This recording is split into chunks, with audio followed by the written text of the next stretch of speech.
Brought to you by Kansas Farm Bureau, the voice of agriculture.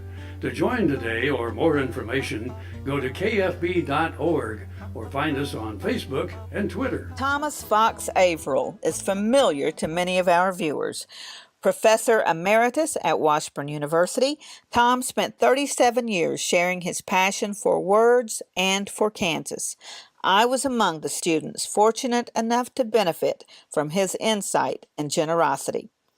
Tom's many books reflect those passions. Today, Tom shares his latest work, Found Documents from the Life of Nell Johnson Doerr.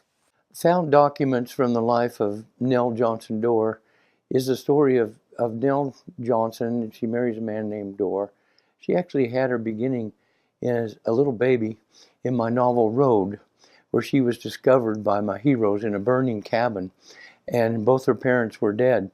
And they adopted her, and she goes to Arkansas with them and marries a man named Solomon Doerr. And they're dedicated to the freedom of African Americans. They're part of an underground railroad that runs across the Mississippi from Tennessee to Arkansas. So naturally, when Kansas Territory opens up in 1854, they come to Kansas and want to work on the Underground Railroad. And they invest in Lawrence, Kansas.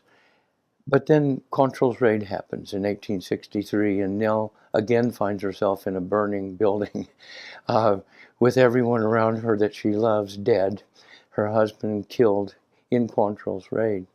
And when she's hiding in that basement, in the foundation rock of the basement, she sees creatures, she sees fossils, she sees things she's never seen before, and she identifies with them. She thinks, who are these things that were once alive and are now dead? And that's how she feels herself. And she dedicates her life to discovering what fossils are and what they mean. And this is in 1863, of course. Darwin's Origin of Species just came out in 1859. So the whole world is getting turned on its head in terms of scientific understandings and discoveries. And so my character Nell becomes an amateur scientist interested in fossils, a great discoverer of fossils, just as she becomes a great discoverer of herself. And she manages to sell her property so she doesn't have to take in laundry and boarders like a lot of Quantrill's raid widows.